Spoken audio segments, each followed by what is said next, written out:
El hijo intentó excluir al padre viudo, pero él tenía un video que lo cambió todo. Se rieron del pobre padre en cuanto entró a la sala del tribunal. Su chamarra desgastada tenía parches en los codos y sus zapatos estaban tan gastados que apenas se mantenían juntos. El juez levantó una ceja mientras el anciano caminaba lentamente hacia el estrado, sus manos arrugadas aferrándose a una vieja bolsa de cuero. En la primera fila, su hijo, vestido con un traje impecable, susurró algo a su abogado y ambos rieron disimuladamente. El contraste no podía ser más evidente, el exitoso empresario y el viudo humilde que parecía haber llegado directamente de trabajar en el campo. ¿Te habrías levantado para defenderlo o te habrías quedado callado como los demás? Cuéntanos en los comentarios. Pero nadie en ese tribunal estaba preparado para lo que sucedería después. El frágil anciano Ramón Velázquez había viajado más de 500 kilómetros en autobús para enfrentarse a su único hijo, quien intentaba excluirlo de la herencia de su difunta esposa.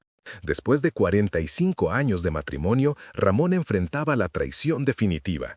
No solo la muerte le había arrebatado a su amada esposa, sino que ahora su propia sangre intentaba quitarle todo lo demás.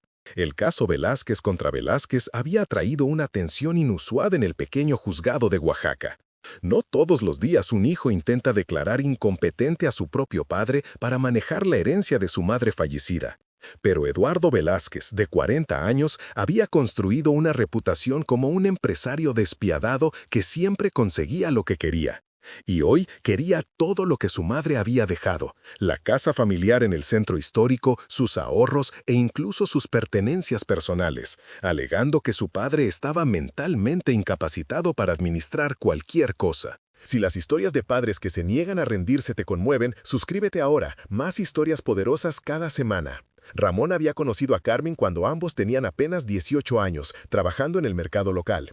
Él vendía frutas en el puesto de sus padres y ella ayudaba a su abuela con el puesto de flores. Se casaron jóvenes, sin nada más que sueños y determinación. Esos primeros años fueron los más difíciles. Vivían en un pequeño apartamento en la colonia Santa María, trabajando múltiples empleos, ahorrando cada peso.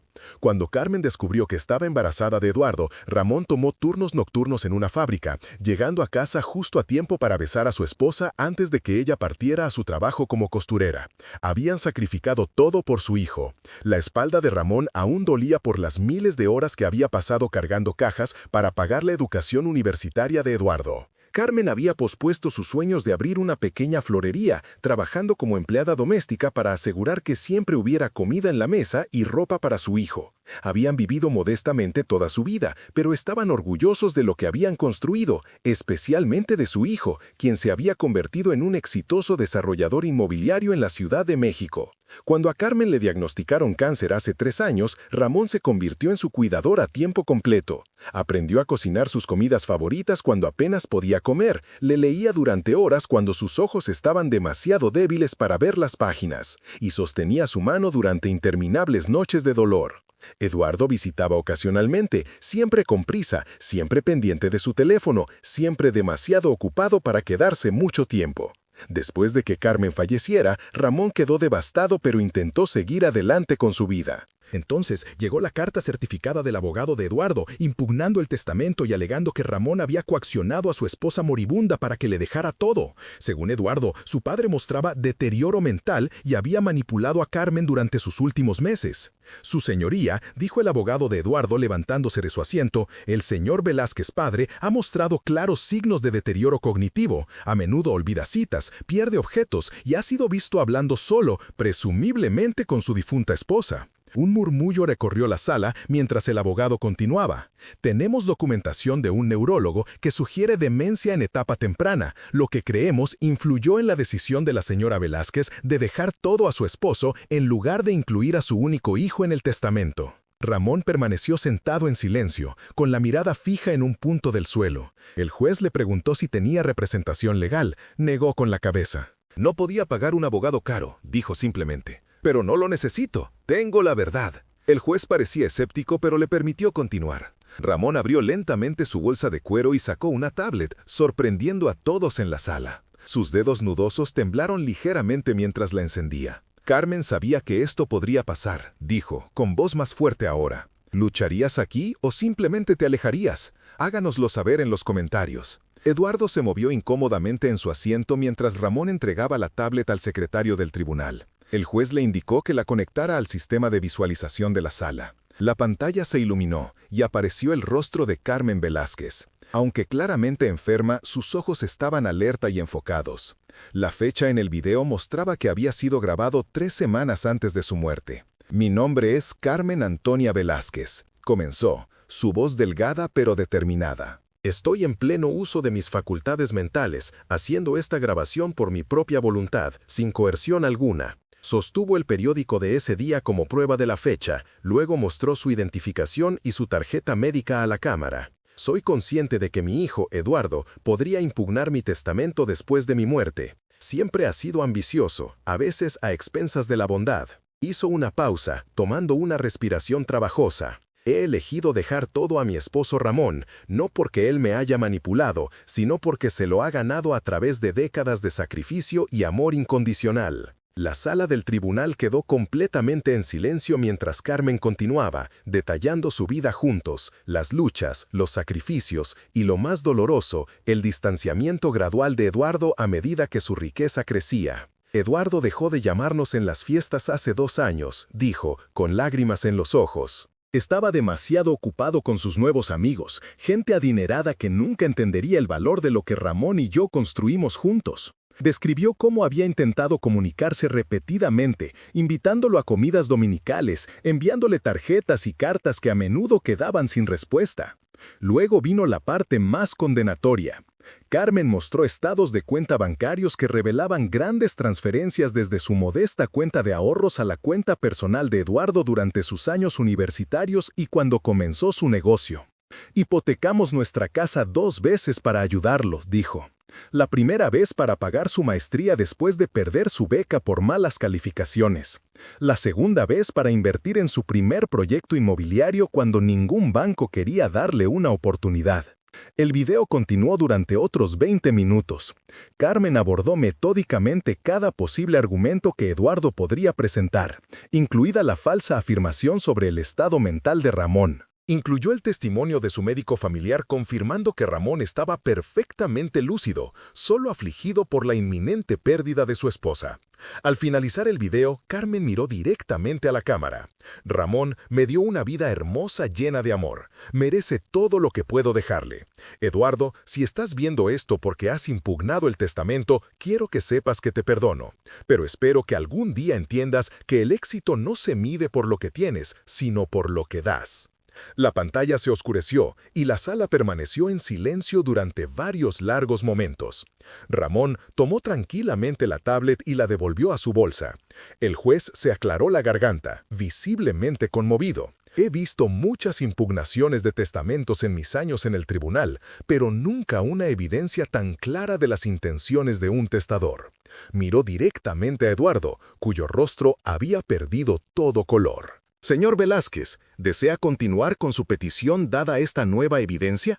Eduardo no pudo sostener su mirada. Su abogado le susurró con urgencia al oído, pero parecía paralizado. Finalmente se puso de pie.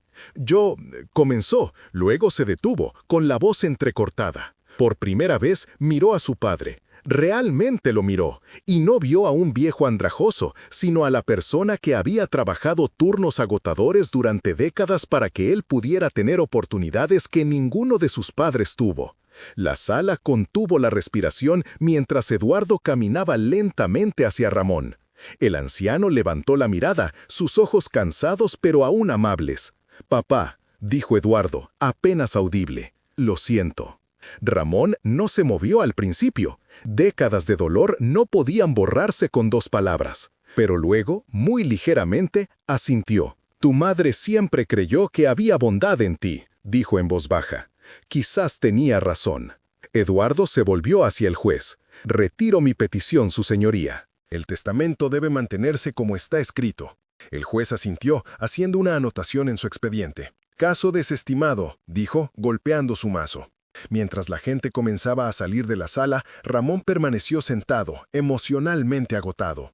Eduardo dudó, luego se sentó a su lado. «No espero que me perdones», dijo, «pero quiero que sepas que estaba equivocado. En todo».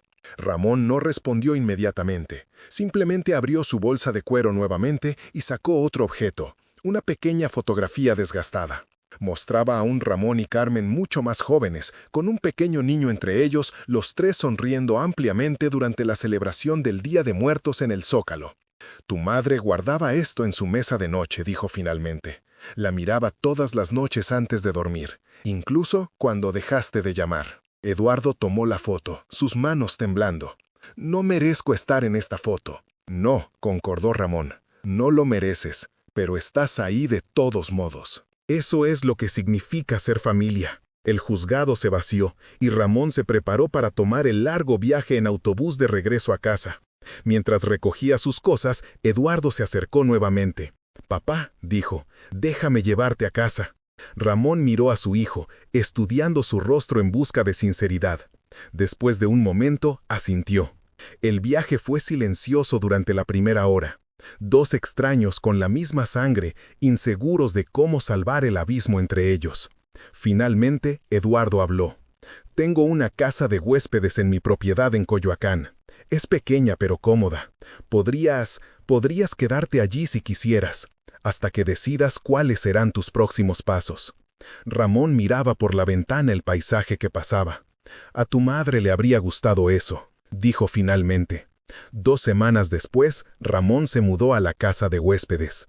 No era perdón, todavía no, pero era un comienzo. La bolsa de cuero fue con él junto con la tablet de Carmen que contenía no solo el video mostrado en el tribunal, sino docenas de otros que había grabado en sus últimos meses. Cada tarde, Ramón se sentaba en el pequeño porche de la casa de huéspedes, viendo la puesta de sol. A veces Eduardo se unía a él, trayendo café o comida. Sus conversaciones fueron tensas al principio, llenas de pausas incómodas y palabras cuidadosas, pero gradualmente comenzaron a encontrar el camino de regreso el uno al otro. Una noche, Eduardo llegó con su propia tablet. «He estado pensando mucho en mamá», dijo, sentándose junto a su padre. «Encontré algunos videos viejos que tomé hace años. ¿Te gustaría verlos?». Ramón asintió y Eduardo presionó play. La pantalla mostraba a Carmen en la graduación universitaria de Eduardo, radiante de orgullo.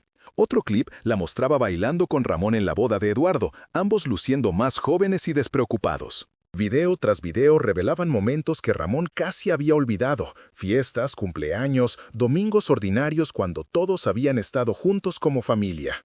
«No me di cuenta de cuánto tenía», dijo Eduardo en voz baja mientras terminaba el último video. «Estaba tan ocupado persiguiendo lo que pensaba que quería que tiré lo que realmente importaba».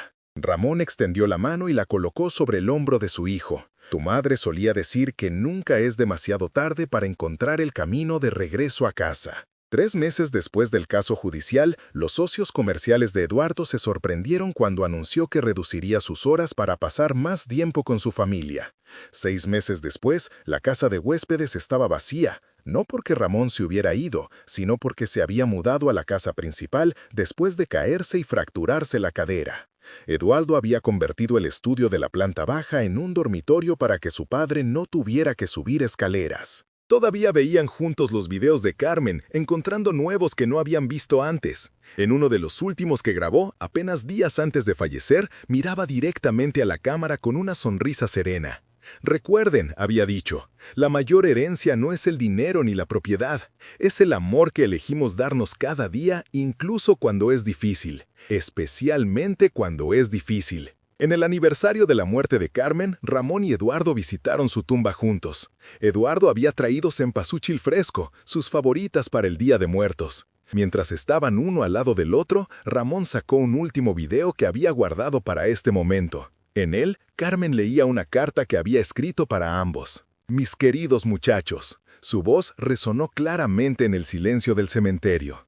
«Si están viendo esto juntos, entonces la sanación ha comenzado. Ramón, me enseñaste cómo es el amor incondicional. Eduardo, le diste a mi vida propósito y alegría. Mi mayor deseo es que encuentren el camino de regreso el uno al otro, que reconstruyan lo que estaba roto y que recuerden que la familia no es solo cuestión de sangre, sino de las decisiones que tomamos cada día». Al terminar el video, Eduardo se volvió hacia su padre, con lágrimas corriendo por su rostro. «La extraño tanto». «Lo sé», dijo Ramón, abrazando a su hijo. «Yo también, pero ella sigue con nosotros en cada elección que hacemos». Caminaron juntos de regreso al auto, pasos sincronizados, la distancia entre ellos finalmente cerrándose. Al final, la herencia que realmente importaba no era la casa, ni el dinero, ni ninguna posesión material. Era la segunda oportunidad que Carmen había orquestado desde el más allá, la oportunidad para un padre y un hijo de redescubrir lo que se había perdido. A través de su previsión y amor, les había dado el regalo más precioso de todos, la oportunidad de ser una familia nuevamente. Nunca juzgues el valor de un padre por su apariencia. Los hombres más ricos a veces usan la ropa más humilde. Si esta historia te conmovió, suscríbete ahora para más historias poderosas cada semana. Y haz clic en el video en la pantalla para ver el siguiente con un giro tan poderoso que nunca lo olvidarás.